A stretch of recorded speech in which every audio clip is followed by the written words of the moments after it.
وعباد الرحمن الذين يمشون على الأرض هونا وإذا خاطبهم الجاهلون قالوا سلاما والذين يبيتون لربهم سجدا وقياما والذين يقولون ربنا اصرف عنا عذاب جهنم إن عذابها كان غراما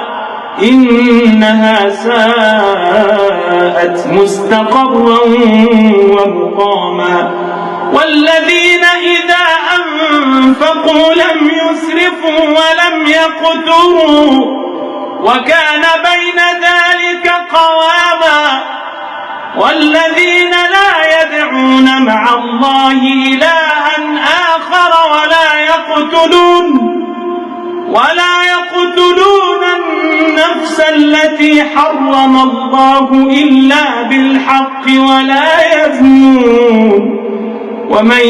يفعل ذلك يلقى أثاما يضاعف له العذاب يوم القيامة ويخلد فيه مهانا إلا من تاب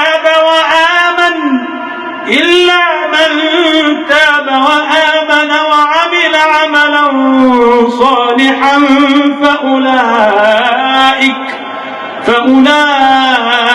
يبدل الله سيئاتهم حسنات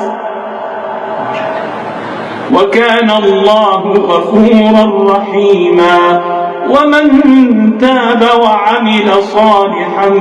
فإنه يتوب إلى الله متابا